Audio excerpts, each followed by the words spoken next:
मुख्यमंत्री योगी आदित्यनाथ ने भारत रत्न और पूर्व प्रधानमंत्री अटल बिहारी वाजपेयी की 8वीं पुण्यतिथि पर लोक भवन स्थित उनकी प्रतिमा पर पुष्पांजलि अर्पित कर श्रद्धांजलि दी।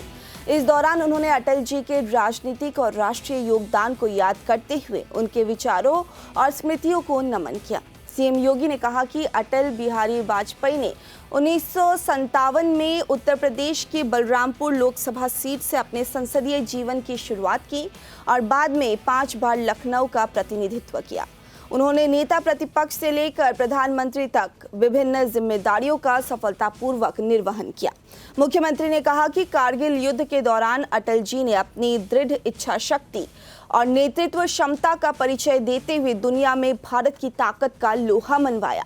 इस अवसर पर उप मुख्यमंत्री ब्रजेश पाठक, कृषि राज्य मंत्री बलदेव सिंह ओलख, महापौर सुषमा खरकवाल, राज्यसभा सांसद ब्रजलाल समेत कई जनप्रतिनिधियों और भाजपा पदाधिकारियों ने भी अटल बिहारी वाजपेयी की प्रतिमा पर पुष्प अर्पित कर उन्हें श्रद्धांजलि दी।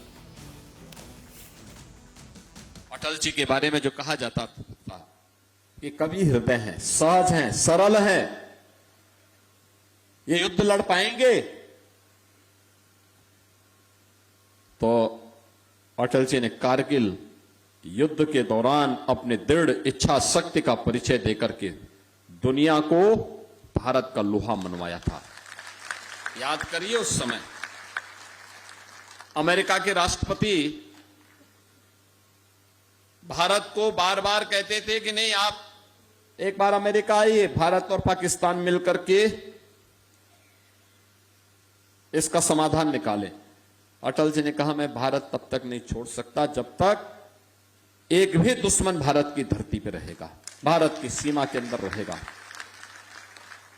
और पाकिस्तान दुम दबा करके कैसे जान की भीख मांगता था अमेरिका के अंदर, ये गिरा रहा था, ये दुनिया ने देखा है।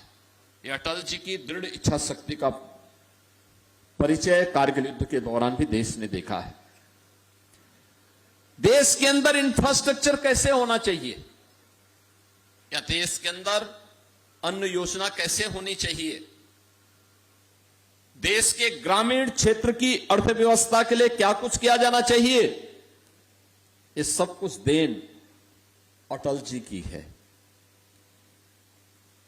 अटल जी ने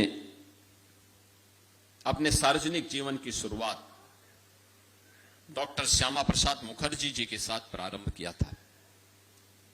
कश्मीर में धारा 370 को समाप्त करने परमिट सिस्टम को समाप्त करने के खिलाफ उनका आंदोलन चला था।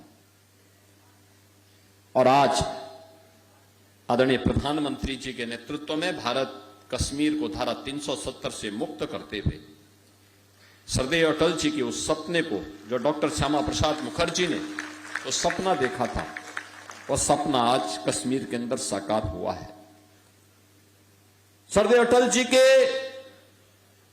वे सभी विचार आज प्रासंगिक होते हुए दिखाई दे रहे हैं, जो उन्होंने अलग अलग समय में देश के लिए दिए हैं, समाज को एक नई प्रेरणा के रूप में गढ़े हैं, उसे आगे बढ़ने का काम किया है।